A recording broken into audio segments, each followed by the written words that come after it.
저는 청산공원묘지의 관리인으로 일한 지 12년째입니다. 이 일을 하다 보면 사람들의 애도 방식을 자연스레 관찰하게 됩니다. 대부분은 명절이나 기일에만 찾아오죠. 일부는 매주 찾아오기도 하고요. 하지만 김동철 할아버지는 달랐습니다. 그는 매일 왔습니다. 정확히 말하면 비가 오든 눈이 오든 여름 폭염이든 겨울 한파든 단 하루도 빠지지 않고 오전 9시 정각에 나타났습니다. 80대 중반으로 보이는 할아버지는 항상 같은 옷차림이었습니다. 낡았지만 깨끗하게 달인 회색 점퍼, 해진 청바지, 그리고 때가 묻은 운동화. 손에는 항상 두 개의 물건을 들고 있었습니다.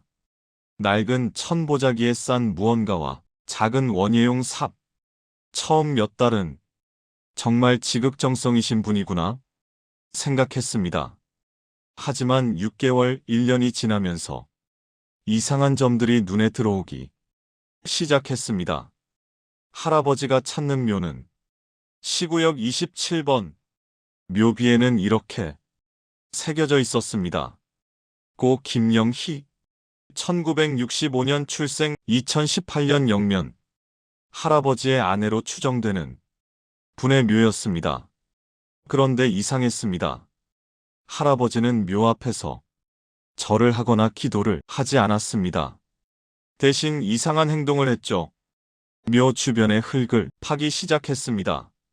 처음엔 잡초를 뽑는 건가 싶었습니다. 하지만 아니었습니다. 그는 체계적으로 묘의 좌측 가장자리 항상 같은 지점을 30cm 정도 깊이로 팠습니다. 그리고 보자기에서 무언가를 꺼내 그 구멍에 넣었습니다.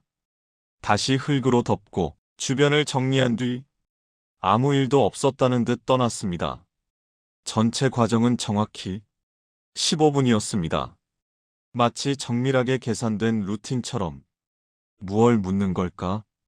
궁금증이 생겼지만 함부로 물어볼 수 없었습니다. 개인의 애도 방식은 존중받아야 하니까요. 아마도 아내가 생전에 좋아하던 물건들을 묻는 거겠거니 생각했습니다. 하지만 매일 365일? 그건 상식적으로 이해되지 않았습니다. 3개월이 더 지났을 무렵 더 이상한 일이 벌어졌습니다. 다른 관리 직원이 제게 이렇게 말했습니다. 시구역 27번 묘 주변 땅이 계속 꺼지는 것 같아요. 집안이 약한가 봐요. 보수 공사를 해야 할 것 같은데. 제가 직접 확인하러 갔습니다. 정말로 묘 좌측 부분이 땅이 다른 곳보다 약간 낮았습니다.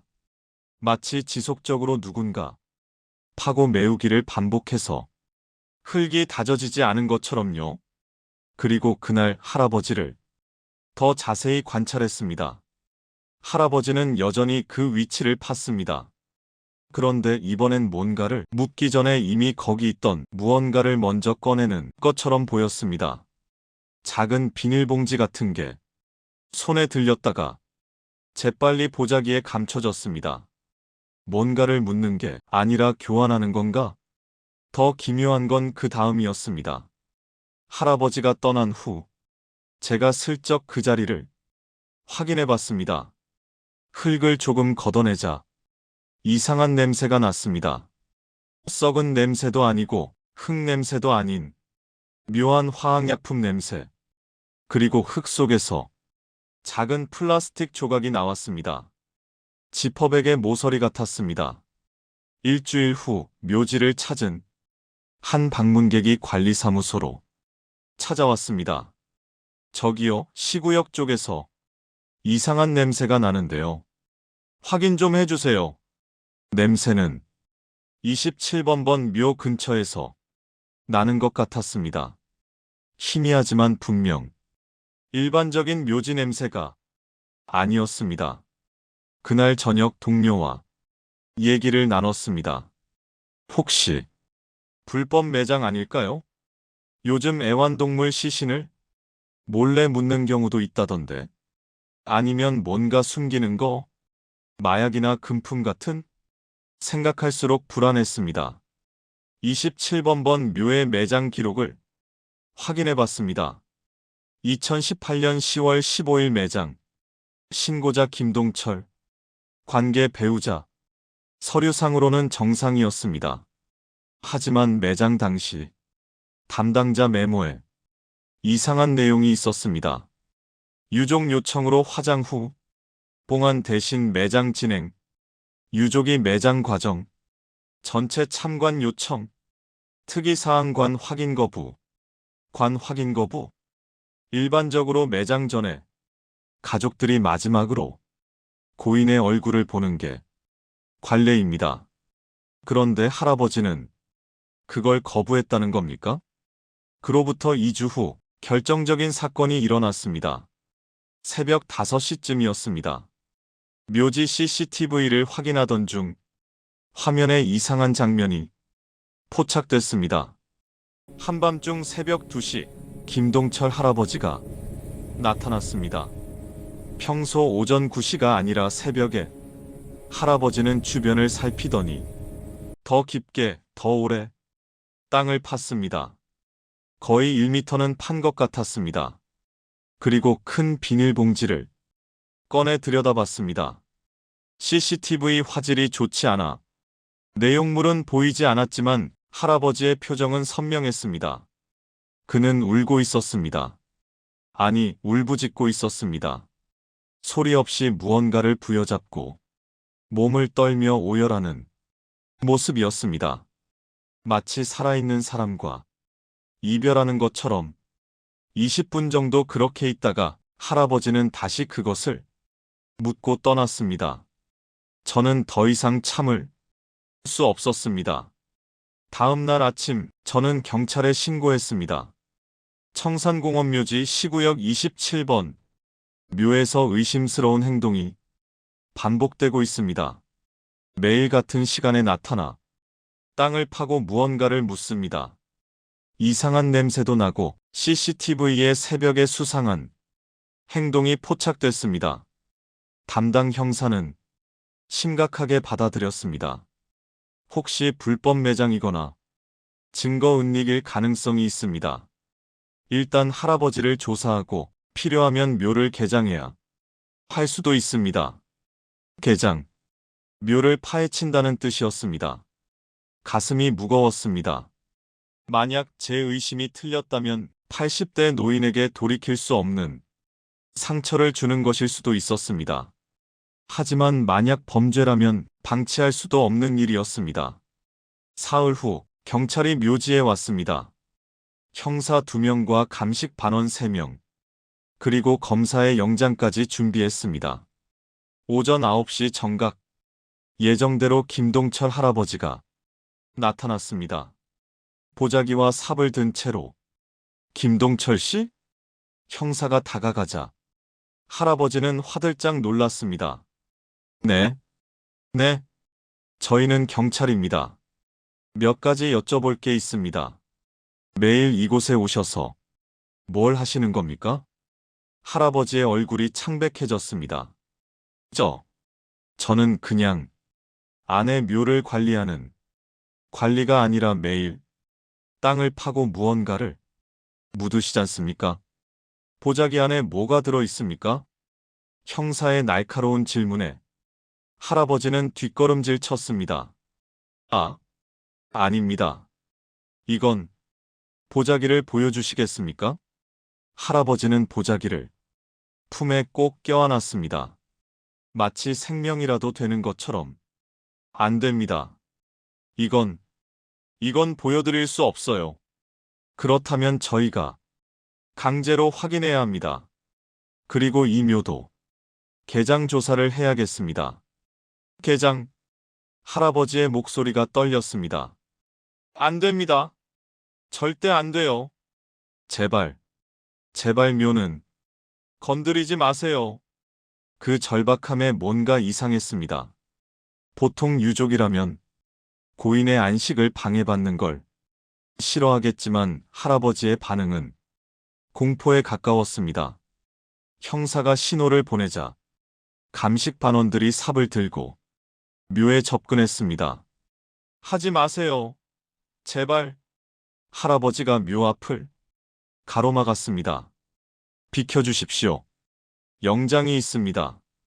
제가 다 말씀드릴게요. 그러니 제발 묘는 건드리지 마세요. 제발. 할아버지는 그 자리에 주저앉아 울기 시작했습니다. 형사가 단호하게 말했습니다. 먼저 보자기부터 보여주십시오. 할아버지는 떨리는 손으로 천천히 보자기를 풀었습니다. 보자기 안에서 나온 건 우리의 예상을 완전히 벗어난 것이었습니다. 편지였습니다. 한 통이 아니라 수백 통의 편지, 노란 봉투에 담긴 편지들, 각각 날짜가 적혀 있었습니다. 가장 최근 것은 오늘 날짜, 가장 오래된 것은 2018년 10월 16일, 아내가 묻힌 다음 날이었습니다. 형사가 하나를 펼쳤습니다. 영희야, 오늘은 네가 떠난 첫날이야. 아직도 믿기지가 않아. 아침에 일어나면 네가 부엌에서 된장찌개 끓이고 있을 것 같아. 오늘 너한테 하고 싶은 말은 다른 편지. 영희야, 오늘 날씨가 참 좋더라. 네가 좋아하던 가을 하늘이야. 은행잎이 노랗게 물들었어. 같이 걷고 싶다. 또 다른 편지. 영희야, 오늘은 내 생일이야. 미역국을 끓였어. 서툴지만 너는 항상 내 생일에 미역국을 끓여줬잖아. 이제 내가 너한테 끓여주고 싶은데. 매일 하루도 빠짐없이 쓴 편지들이었습니다. 형사도 감식 반원들도 저도 말을 잃었습니다. 할아버지가 떨리는 목소리로 말했습니다. 우리 부부는 50년을 함께 살았어요. 결혼하고 단 하루도 떨어진 적이 없었죠. 저는 매일 아침 일어나면 영희에게 오늘 있었던 일을 얘기했어요. 잠들기 전에도 하루를 정리하며 대화를 나눴고요. 영희가 갑자기 떠나고 저는 더 이상 누구에게 말을 할 수가 없었어요. 50년 동안 모든 걸 나누던 사람이 사라지니까 저는 말을 잃어버렸어요. 할아버지는 편지, 뭉치를 쓰다듬었습니다. 그래서 시작했어요. 편지를 매일 영희에게 편지를 쓰기 시작했죠. 하루에 한 통씩.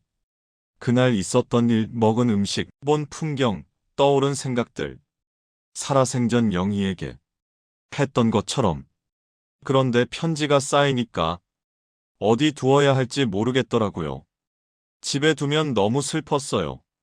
그래서 영희 곁에 묻기로 했습니다. 영희가 읽을 수 있도록. 형사가 조심스럽게 물었습니다. 그런데 왜 매장 당시 관 확인을 거부하셨습니까? 그리고 왜 그렇게 개장을 막으시는 겁니까? 할아버지는 한참을 침묵했습니다. 그리고 마침내 입을 열었습니다. 그건 그의 목소리가 떨렸습니다. 영희가 관 속에 없기 때문입니다. 순간 모두가 얼어붙었습니다. 무슨 말씀이십니까? 영희는 암 투병을 오래 했습니다. 마지막 2년은 정말 고통스러웠죠. 몸무게가 30kg까지 빠졌어요. 항상 활발하고 씩씩하던 사람이 마지막엔 제 얼굴도 알아보지 못했습니다. 할아버지의 눈에서 눈물이 흘렀습니다. 영희의 마지막 유언이 있었어요. 내 마지막 모습을 기억하지 마. 건강하고 예쁠 때 모습만 기억해줘. 그리고 내 몸은 의학에 기증할게. 다른 사람들 살리는데 쓰였으면 좋겠어. 그래서 영희의 시신은 의대에 기증했습니다. 헌구각서를 쓰고 법적 절차를 다 밟았어요. 형사가 물었습니다. 그런데 왜 묘를? 가족들이, 친척들이 납득하지 못했어요. 시신도 없이 무슨 장례냐, 조상에 대한 예의가 아니다라며 반대했죠. 그래서 저는 빈관을 묻었습니다. 빈관? 네. 영희의 마지막 옷가지와 우리 결혼사진, 그리고 영희가 아끼던 물건들 몇 개를 넣고 묻었습니다. 겉으로는 정상적인 장례를 치른 것처럼. 그래서 관 확인을 거부하신 겁니까? 네. 만약 빈관이란 게 알려지면 친척들이 난리가 날 테니까요. 그리고 영희와의 약속을 지키지 못한 것 같아서 할아버지는 고개를 떨궜습니다. 이게 다 불법인 건 압니다. 하지만 저는 영희의 마지막 유언만은 지키고 싶었어요. 그리고 그래도 영희를 추모할 장소가 필요했어요. 비록 시신은 없어도 영희가 있던 자리, 영희를 기억하는 자리. 감식 반원이 조심스럽게 묘의 측면을 조금 파봤습니다. 관이 아니라 깊이 파인 빈 공간이 나타났습니다. 그리고 그 안에는 수백 개의 지퍼백, 각 지퍼백 안에는 날짜별로 정리된 편지들이 들어 있었습니다. 2018년 10월부터 지금까지 약 2,300통이 넘는 편지들. 할아버지가 말했습니다. 처음엔 그냥 편지를 묻었어요. 그런데 비가 오면 젖고 벌레가 갉아먹더라고요. 그래서 지퍼백에 넣기 시작했습니다. 매일 어제 쓴 편지를 묻고 가끔 오래된 편지를 꺼내 다시 읽어봅니다. 영희와 나눴던 대화를 복습하는 거죠. 한 형사가 편지 하나를 읽기 시작했습니다. 그리고 중간에 목이 메어 읽기를 멈췄습니다. 영희야, 오늘은 우리가 처음 만난 날이야. 47년 전 오늘 너는 노란 원피스를 입고 있었지. 그때 내가 얼마나 떨렸는지 알아? 말 한마디 제대로 못하고 더듬었잖아. 너는 그런 나를 보고 웃었어. 그 웃음이 너무 예뻐서 그날 바로 알았어. 이 사람이다. 이 사람과 평생을 살고 싶다고. 50년을 함께 살았는데 50년이 50일처럼 짧았어. 너무 짧았어, 영희야. 아직 하고 싶은 말이 너무 많아. 가고 싶은 곳도 많고 보여주고 싶은 것도 많아. 그런데 너는 너무 빨리 가버렸어. 미안해, 영희야. 내가 더 일찍 알았어야 했는데. 네가 아프다는 걸, 네가 힘들어한다는 걸, 너는 항상 나한테 괜찮다고 했잖아. 아프면서도 나 걱정할까봐 웃었잖아. 그때 내가 알았어야 했는데. 그래도 고마워. 50년 동안 내 곁에 있어줘서. 나 같은 놈이 너 같은 사람을 만난 게 기적이야. 너는 내 인생 전부였어. 지금도 그래. 오늘도 너를 사랑해. 내일도 모레도 내가 내 곁에 갈 때까지. 편지를 읽던 형사의 눈에서 눈물이 흘렀습니다. 저는 그제야 깨달았습니다. 할아버지는 범죄자가 아니었습니다. 그는 단지 아내를 너무나 사랑했고 아내 없는 세상에서 살아가는 법을 배우고 있었던 것입니다. 매일 같은 시간, 같은 장소에 오는 건 집착이 아니라 사랑이었습니다. 편지를 쓰는 건 망상이 아니라 치유였습니다.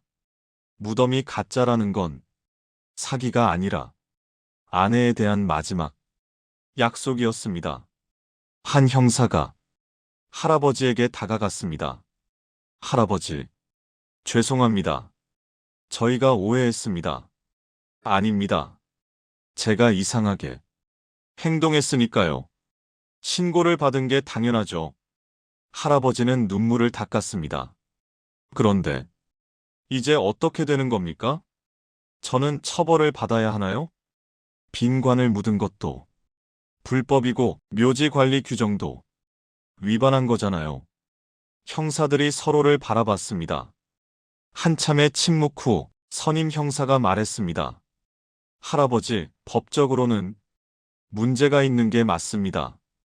하지만 저희가 보기엔 이건 범죄가 아닙니다. 이건 사랑입니다. 고인의 유언을 지키기 위해 그리고 고인을 추모하기 위해 하신 일입니다. 저희는 상부에 이 상황을 보고하고 특별히 묵인할 수 있도록 조치하겠습니다.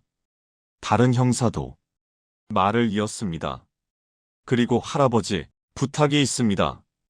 앞으로도 계속 편지를 쓰세요. 부인께서 분명 읽고 계실 겁니다. 어디선가 에필로그 2300일의 사랑. 저는 관리사무소로 돌아와 한참을 울었습니다.